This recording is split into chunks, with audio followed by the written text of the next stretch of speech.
नमस्कार, मी Ranjana. Home cook Ranjana चॅनलवरती आपल्या सर्वांचं पुन्हा एकदा मनापासून स्वागत आहे. आजची रेसिपी करणार आहे मोड आलेली मुगाची भाजी.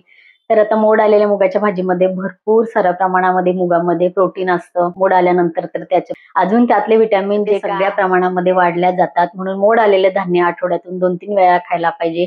प्रत्येकच वेगवेगळं धान्य, आपलं कडधान्य आपल्याला जे आवडत असेल ते, किंवा काही वेळेला असं होतं की आपल्याला जे धान्य कडधान्य आवडत नाही ते सुद्धा आपल्याला खावं लागतं हेल्थसाठी.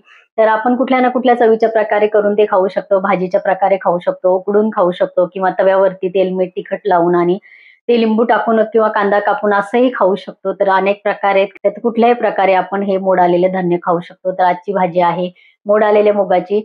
इथे मोड आलेले मूग बघा, व्यवस्थित भिजल्यानंतर 6 ते 7 तास मी हे स्वच्छ धुवून आणि पाण्यामध्ये भिजवून घेतले, आणि त्यानंतर मी संपूर्ण पाणी काढून आणि हे बघा होलवाल्या ह्या टोपलीमध्ये मी हे ठेवलेलं आहे. तर एकदम कोरडे कोरडे आहे, चिकट झालेले नाही, कुठे वास येत नाही याचा. या पद्धतीने आपण मोठे मोठे थंडीत सुद्धा मोड आणू शकतो.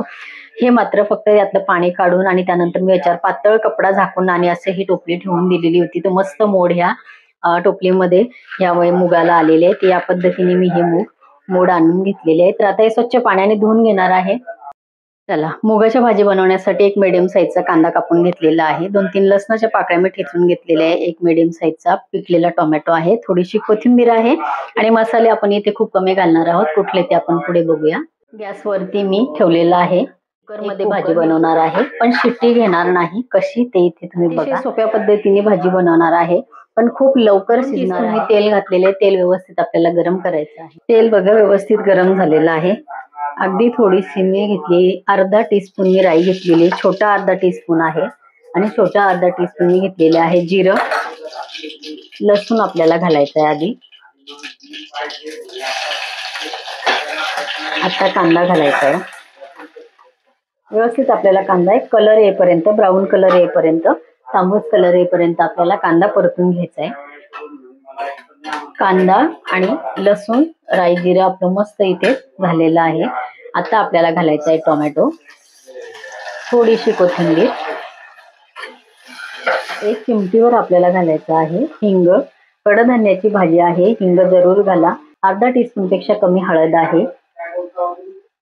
1 टीस्पून मी घालते लाल मिरची पावडर, आणि 1 टीस्पून, मोठा 1 टीस्पून घालायचा आहे घट्ट भाजीचं ग्रेव्हीचा जो मसाला आहे तो घालायचा. व्यवस्थित मसाले आपल्याला मिक्स करायचे. अगदी थोडंसं पाणी घालून आपल्याला हे मसाला शिजवून घ्यायचा. थोडंसं पाणी घालायचे. भाज्या बनवताना मात्र गरम पाण्याचा यूज करा. तांब्यावर कोमट पाणी करून बाजूला ठेवायचा. मसाला व्यवस्थित शिजून घ्यायचा आहे. त्यामध्ये घातलेलं साहित्य सगळं शिजतं बरोबर. बघा, ग्रेव्हीच हा मसाला आहे, त्याच्यामुळे एकदम घट्ट मस्त आपल्या इथे हे मसाला हे होतो, तयार होतो. आता आपल्याला जे मोड आलेले मूग आहे ते आपल्याला कुकरमध्ये घालायचे आहे. व्यवस्थित मिक्स करायचंय. पाणी घालायचंय. आपल्याला भाजी बनवायची, त्यामुळे खूप जास्त पाणी आपल्याला घालायचं नाही. सुकी भाजी बनवायची असेल तर खूप जास्त पाणी घालायचं नाही. थोडासा रस्सा बनवायचा असेल तर तुम्ही थोडंसं जास्त पाणी घालू शकतो. चवीपुरतं घालायचं मीठ.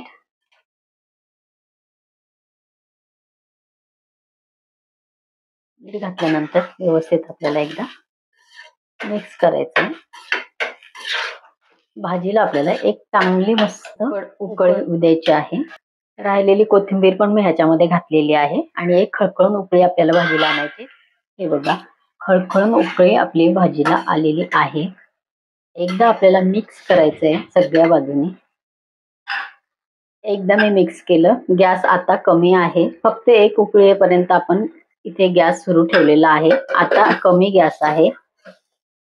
हे बघा, म्हणजे आपण झाकण लावले. गॅस मी आता बघा बंद केलाय, आणि मी असाच कुकर हा थंडगार होऊ देणार आहे. एवढा कुकर आपण झाकण लावून फक्त ठेवलेले. हे बघा, परत एकदा दाखवते. वाफ त्याच्यामध्ये आहे.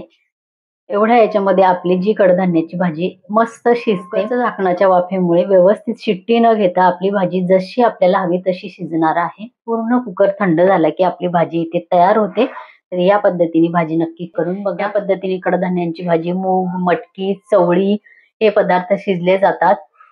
इव्हन फक्त तुमचे मटार वगैरे पण शिजले जातात, म्हणजे जे हिरवे वाटाणे असतात तेही शिजले जातात. चणे फक्त एखाद वेळेला तुम्हाला एखादी शिट्टी काढावी लागेल. बाकी सगळे कडधान्य ह्या पद्धतीने मस्त शिजतात. तर 20 मिनिटानंतर ही भाजी कशी तयार झालेली आहे मी ती तुम्हाला इथे उघडून दाखवणार आहे, कारण तोपर्यंत कुकर संपूर्ण थंड आपल्याला होऊ द्यायचा आहे.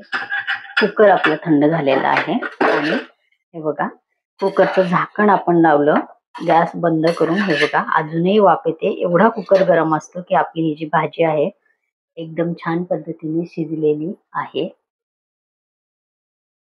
जवळून मी दाखवते. माझ्या चॅनलवरती तुम्ही नवीन असाल तर होम कुक रंजना चॅनलला सबस्क्राईब करा आणि बाजूचं बेल आयकॉन सुद्धा प्रेस करा, म्हणजे माझ्या येणाऱ्या रोजच्या नवीन रेसिपीचं नोटिफिकेशन तुम्हाला मिळेल. परत भेटूया असंच एका छानशा रेसिपी बरोबर. तोपर्यंत बाय बाय.